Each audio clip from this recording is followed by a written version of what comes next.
దేవుని పిల్లలకు మన ప్రభు అయిన యేసుక్రీస్తు వారి యొక్క నామంలో ఉదయకాలం వందనాలు తెలియజేస్తున్నాను. ప్రియమైన దేవుని బిడ్డలారా, దేవుడు ప్రతిదినం కూడా యేసుతో నా పయనము నేనున్నంత వరకు ఈ కార్యక్రమం ద్వారాగా మీ కుటుంబాలు ఎన్నో చక్కని వాగ్దానాలతో ప్రతి ఉదయం కూడా మిమ్మల్ని ఆశీర్వాదకరంగా దేవుడు నడిపిస్తున్నాడు. దేవుడి ఉదయకాలంలో కూడా మనల్ని ప్రేమించి ఆయన ఇస్తున్న మాటని మనం చదువుకుందాం. ఇర్మియా గ్రంథము 29వ అధ్యాయము 12వ వచనం ఉన్న మాటను చదువుకుందాం. నేను మీ మనవిని ఆలకించెదను అని ఉదయకాలం వేళలో దేవుడు మాట్లాడుతున్నాడు.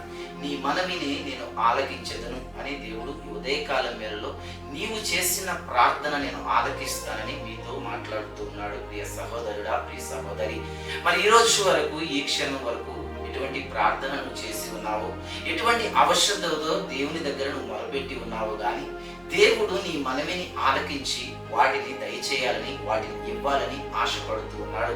ఈ ఉదయకాలం ప్రారంభిస్తున్న నువ్వు ఏ పరిస్థితిలో నువ్వు ప్రారంభిస్తున్నావు గాని, ఎటువంటి ఆర్థికాలతో నువ్వు ప్రారంభిస్తున్నావో, ఎటువంటి అవసరతలతో నువ్వు ప్రారంభిస్తున్నావో, ఎటువంటి బలహీనతతో ఈ మాటలు వింటూ ఉన్నావో, ఎటువంటి నిరుద్యోగంతో ఈ మాటలు వింటూ ఉన్నావో, నెమ్మది లేకుండా వింటున్నావేమో, కుటుంబంలో సమస్యల చేత బాధపడుతూ ఈ మాటను వింటున్నావేమో, నా బాధ తీర్చేది ఎవరు, నన్ను లేవనెత్తేది ఎవరు, నన్ను ఎత్తేది ఎవరు, నన్ను దీవించేది ఎవరని బాధపడుతున్నావేమో, నీకు సహాయం చేసేవారు లేరని అటు ఇటు తిరుగులాడుచున్నావేమో గాని, ఇదిగో ఈ ఉదయకాలంలో భూమిని ఆకాశముని సృష్టించిన సృష్టికర్తే నీతో చెబుతున్నాడు, నీ మనవి నేను ఆలకించెదను.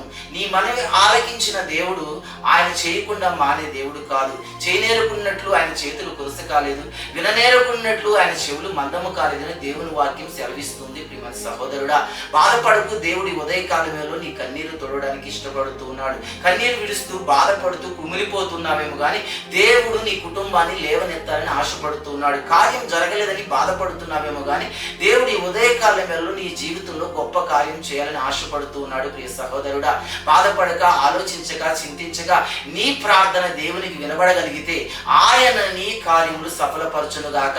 నువ్వు అనునిత్యము మొరపెట్టగలిగితే దేవుడు నీ మొరని ఆలకించి ప్రత్యుత్తరం ఇచ్చునుగాక.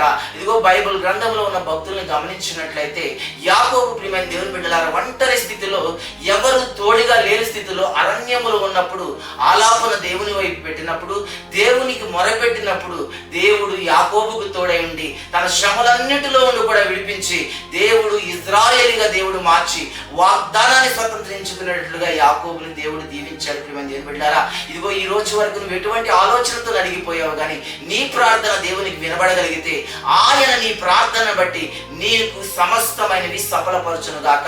ప్రార్థన చేసుకుందాం, కళ్ళు మూసుకుందాం. మహాపరిశుద్ధుడైన తండ్రి, ప్రేమ కలిగిన వాడని స్తోత్రాలు నాయన. ఇదిగో నాయన, నీ మనవి నేను ఆలకించునని మీరు చక్కని మాట మాకు తెలియచేసిన విధానం బట్టి స్తోత్రాలు ప్రభా. మీరే స్వయాన మా ప్రార్థన ఆలకిస్తానని చెప్పారు ప్రభా.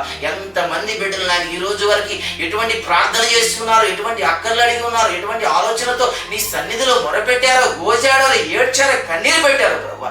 ఇదిగో ఈ ఉదయకాల మేరలో ప్రభా ఆయన చేసిన ప్రతి ప్రార్థనకి నాయన అపవాది కాడు కట్లు తెగిపోవాలి ప్రభా. అనారోగ్యమైన బంధకాలు ఇప్పుడే ఓడదీయబడాలి ప్రభా. నీ స్తోత్రాలు నాయన. ఇదిగో తండ్రి, బిడ్డలు ఏ కట్టు చేత కట్టబడ్డారు, ఏ ప్రార్థన చేస్తున్నారు ప్రభా, ప్రతి ప్రార్థనకి నాయన అవును ఆమెను కలిగించమని ప్రార్థిస్తున్నాం. ప్రతి ప్రార్థనకి జవాబునివ్వమని ప్రార్థిస్తున్నాం. ఎందుకంటే మీరు అన్నారు ప్రభా, నీ ప్రార్థన సఫలపరుస్తానన్నారు ప్రభా. నీ బిడ్డలు చేస్తున్న ప్రతి ప్రార్థన ప్రభా అద్భుత రీతిగా సఫలపరచండి ప్రభా. ఆరోగ్యం ఇవ్వండి, దీవెనలు ఇవ్వండి, గొప్ప కార్యములు జరిగించండి ప్రభా. నీ స్తోత్రాలు. ఈ రోజు పెళ్లి రోజు, పుట్టినరోజు జరుపుకున్న బిడ్డలకు కూడా ఆయన సమస్తమైన కార్యములు జరిగించమని నాయన నజరేయుడైన యేసుక్రీస్తు నామములో ఈ మాటలను ప్రతి కుటుంబాన్ని దీవెనలతో నింపమని యేసయ్య నామములో ప్రార్థించి వేడుకొంచున్నాము తండ్రి. ఆమేన్, ఆమేన్, ఆమేన్. దేవుడు ఈ వాక్యాన్ని మీ జీవితంలో నెరవేర్చును గాక. My God bless you. అందరికీ వందనాలు.